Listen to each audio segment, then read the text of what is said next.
खुलुमबाय लोगोफोर गोबां मानसिफ्रा कमेन्ट हरदों कि आसामाव माने खा आन्दलन जाखो खाया मा बुस्थु गोबां मानसिफ्रा बुंदों ओमफ्राय बिनि सायाव नोंथाङा जुदि मिथियोबा एसे भिडिअ लाबो होननायखाय आंबो जेसेबांनिखौ मिथिगौ आं बेखिनिखौ जे नोंथांमोननि गेजेरावहाय आं भिडिअखौ लाना फैगोन आंनि थौले मेलेमजों जेसेबांखौ आं मिथिगौ बेखौ आं नोंथांमोननि स्क्रिनावबो होखागोन नोंथांमोना फरायबानो जाबाय बे खानि फुल फर्मआ मा एबा खानि माने व्हाट इज खा नङा खाया मा बेखौ जों मिथिगोन मोना बे मा सिटिजेनशिप एमेन्डमेन्ट एक्ट बे मोनसे बिल आरोना बेखौ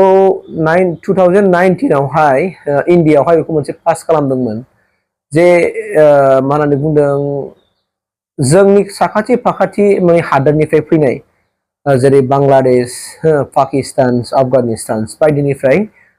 फैनाय आरो बिसोरो फैनानै जोंनि भारतआव थाफैबाय दा बैसोर थाफैनायफोरखौ मा खालामबाय बिथांमोना भारतनि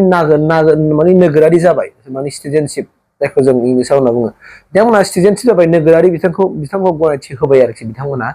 नोगोरारि खिन्थु बे समाव 2019 मा जादोंमोन माने मा होनना बुंदोंमोन exclude मा होनना बुंदोंमोन मुस्लिमफोरखौ बाद होनानै आरो मुस्लिमफोरनि अनगा बे मोनसे दंमोन आरो आं नोंसोरनो स्क्रिनाव होबाय दंखायो स्क्रिनाव नायबानो जाबाय बे मोनसे दा दाखालि बावैसो जों नुबाय आसामावबो खा जेनेखि एमेन्डमेन्ट बे मोनसे बिलआ पास जाबाय दा बेखौ लानानै अल आसाम स्टुडेन्ट इउनियन एबा आसुनिफ्राय दिनै बेखौ धरना खालामदों जे बेखौ प्रटेस्ट खालामदों उकिल गगैयाबो प्रटेस्ट खालामदों गोबां दिनै आसामनि मोनफ्रोमबो डिस्ट्रिक्टआवनो दिनै खालामदों क'क्राझारावबो नुदों आङो माने टर्च लाइट सावनानै बनजार लाइट सावनानै बेखौ प्रटेस्ट खालामदों जे जोंनि आसामाव खाखौ जों मालाबाबो माने बिल पास खालामहोआ आरो बेखौ बातिल खालामफिननांगौ होननानै जे हेमन्त बिश्व शर्मा ग'बेक नरेन्द्र मदि ग'बेक बिजेपि हाथाव माने बिजेपि हाथाव आरो आसाम बासाव गोबां मोनसे स्ल'गाननि गेजेरजोंहाय बिथांमोना दिनै धरना प्रटेस्ट खालामदों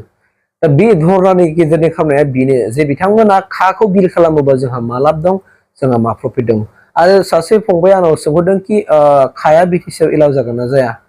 दा अल आसाम होननाय लोगो लोगो आसामनि बेलायावहाय दिनै जों बुंनांगोन कि बिटिसिआबो मोनसे 6 सिडुल एरिया खालामनानै बेखौ बिटिसि जानानै होबाय काउन्सिल जानानै होबाय दा बेबो आन्दार माने आसामनि सिङाव दङ थेवब्लाबो दिनै जों मिथिया कि जेब्लानाखि बिटिआरनि चिफ प्रमद बर' सारा बाथ्रा बुंनाय नङा जों मिथिनाय नङा आरोखि आरो जेब्लानाखि लेटारफोरखौ जों नुनाय नङा अब्ला जों खुगाजों जों आन्दाराव बुंनो हानाया नङा आरो बे बुंथावना नङाबो दा बाथ्राया जाहैबाय मा आसामावथ' जों बिल पास खालामखाबाय दा दिनै बांलादेशनिफ्राय फैनाय मानसिफ्रा दिनै आसामाव माने नोगोरारि जासिगोन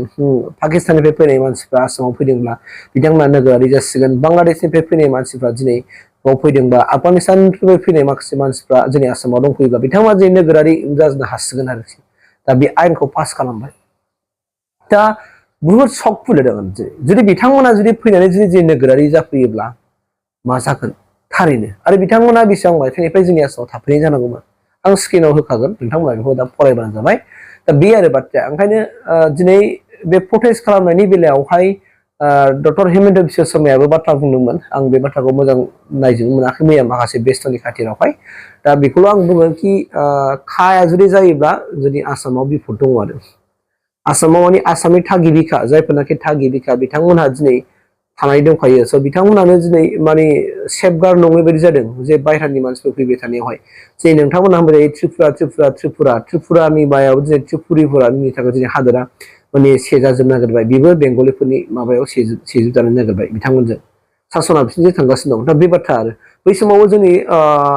दानि आसामनि जेनाखि मन्त्रि उर्खाव ब्रह्म साराबो बे बाथ्राखौनो बुंदोंमोन जे मा मोनखानाय रायजोआबो गोमायो होननानै नाथाय माखासे मानसिफ्रा बेखौ माने खेंसालिया नोजोरजों नायदों मानो गोमायो बेखौ बुजिनो जायाखै कि मा दिनै जोंनि बिटिसिआबो गोमानो हागौ जुदि जोंनि बिटिसिनि थानाय जोंनि रायजो राजाफ्रा बा जोंनि दैदेनगिरिफ्रा जुदि मोजां नङाब्ला जोङो जुदि माखासे बेरेसि मानसिफोरखौ जोंनि बिटिसिआव सोनानै थानो सुबिदा होयोबा स्कप होयोबा बिथांनो हा होयोब्ला लेन्ड फाट्टा खालामनानै जुदि होयोब्ला बिसोरखौ जुदि रिकगनाइज खालामनानै होयोब्ला अब्ला बिथांमोनहा लासै लासैनो संख्याया बांनानै मा जागोन बिथांमोना जेरैखि माइनरिटिमोन बिथांमोना मेजरिटि जागोन उल्था जागोन अब्ला जों दा मेजरिटि होनना लायो जोंखौ खिन्थु जों लास्ट बाराव जों माइनरिटि जागोन जोंहा मा पपुलेसन दङ जोंहा मा पपुलेसन दङ दा आसामाव मा खालामदों मिथिया आं माने exclude Muslim होनदोंना होनाखै बेखौ आं नुवाखै नोंसोरबो क्लियार नुवाखै दा बाथ्राया जाहैबाय मा खिन्थु सिगाङाव 2019 आव जोंना इन्डिया पास खालामदोंमोन बे समाव एक्सक्लुड माने मुस्लिमफोरखौ बाद होनानै माने गासिबो माखासे खायसे जाथि जनगोष्ठीया जायफोरनाखि बांलादेश पाकिस्तान आरो आफगानिस्ताननिफ्राय फैदों बिथांमोनखौ माने सिटिजेनशिप एबा नोगोरारि गनायथि होदों आरोखि दा आसामाव बे सेम जानो हागौ खोमा एक्सक्लुड माने मुस्लिम जानो हागौ खोमा बे आरो खिन्थु बेनो आरोना दिनै खाया मा बुस्थु आं बारा मिथियामोन दा जों बहुत इउटुबाव सार्च खालामबाय गुगोलाव सार्च खालामबाय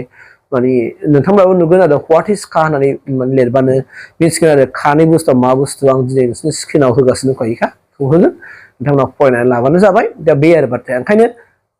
जोंनि गेजेराव बिटिसि आवहाय खाया गोहोम खोलैगोन ना गोलैया बेखौ आं मिथिला दा नोंथांमोना निसय क्लियार जाबाय आंनि भिडिअनि गेजेरजोंहाय खा डेट मिन्स सिटिजेनशिप सि माने सिटिजेनशिप ओमफ्राय ए माने एमेन्डमेन्ट ए माने एक्ट बे आरो माने सिटिजेनशिप माने नोगोरारि बे बिलखौ पास खालामनाय जाबाय आरो आसामाव दा बिथांमोना जायफोरनाखि बांलादेशनिफ्राय फैदोंमोन बिथांमोना माने माबायावहाय आसामाव फैदोंबा बिथांमोना आसामनि नोगोरारि जानो हासिगोन आरो गनायथि मोनबाय आरो बांलादेशनिफ्राय फैदों आफगानिस्ताननिफ्राय फैदों पाकिस्ताननिफ्राय फैदोंबा बिथांमोना जोंनि आसामाव दंफैयोब्ला रायजो जानानै दङब्ला बिथांमोना दिनै सिटिजेनशिप एबा नोगोरारि होननानै बिथांमोना गनायथि मोनसिगोन आरो एबा मोनबाय दा बेखौनो दिनै आसामनिफ्राय प्रटेस्ट खालामदों बिथांमोनखौ नोगोरारि खालामनो होआ आरो खालामनो होनो नङा बे माब्लाबाबो जाथावनाय नङा जों गनायनाय नङा बे बाथ्राखौ बिथांमोना प्रटेस्ट खालामदों आरो स' बे प्रटेस्ट खालामथावथावखा बे आरोना ओंखायनो दिनै बेखौ लानानै दिनै बुहुत धरना प्रग्राम प्रटेस्टबो जाबाय दा हौदौ बुहुत दावराव दासान्दि थासारिया जोबोद नों फेसबुकाव नायब्लाबो इउटुबाव नायब्लाबो नों एसामिस चेनेलफ्राव गासिबो खानि थाखायनो दिनै बिरोध खालामनाय मोनसे भिडिअखौ नोंथांमोना नुनो मोनगोन आरोखि स' बेखिनिखौनो आं नोंथांमोननो फोरमायबाय निस्सय नोंथांमोनहा क्लियारिफिकेसन जाबाय होननानै थेंक इउ